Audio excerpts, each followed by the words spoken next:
Hi, I've got another Netgalley book to talk about. You might remember that I read The Appeal by Janice Hallett a little while ago, and her second novel, The Twyford Code, has been sent to me by Netgalley. And so I was really excited to read it because The Appeal I loved. I loved the idea of picking through a book to find out a crime.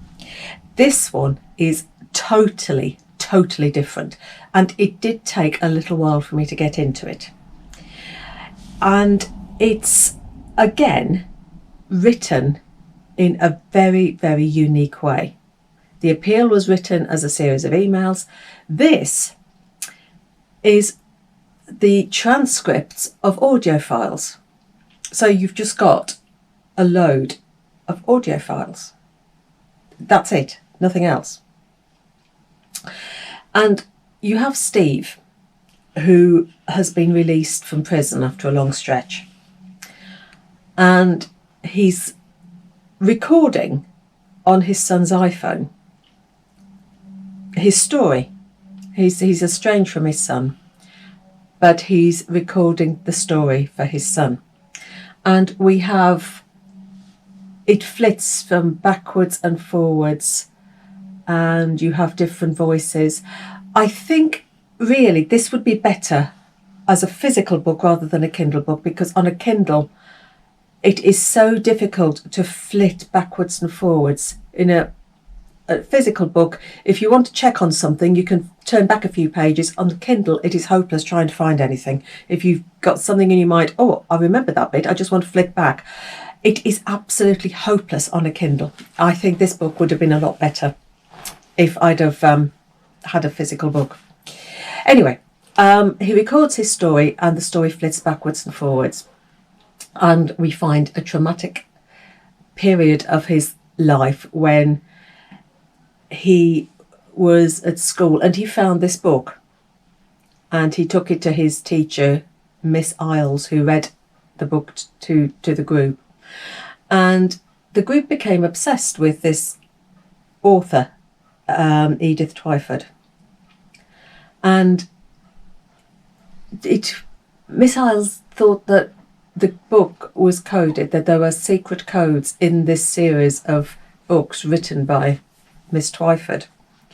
And so now that Steve is out of prison, he wants to discover this code, because what happened when they were children is that Miss Isles disappeared. And so he wants to discover the truth about what happened to Miss Isles. He wants to discover this code. And so you have this story flitting backwards and forwards. He tells of his life before he went into prison, and then you've got the present day when he's discovering this code or working his way through the code. And it's a very difficult book to talk about without spoilers. I found it difficult to get into because I did find, because of the way it was written with the transcripts, you have voices, voice 1, voice 2, voice 3, and it was sometimes difficult to think, well, who's talking now? An audiobook might work on this perfectly, actually, thinking about it, if it was an audiobook. Anyway, there are twists and turns, and it's not until you get to the end that I can't tell you. I don't want to give any spoilers away. As I said, it's difficult to talk about without giving spoilers. But it is cleverly constructed. The ending is not at all what I was expecting it to be. And although I liked it, I didn't love it as much as The Appeal. But I think that's probably because of the way it was written and the fact that you can't flit backwards and forwards.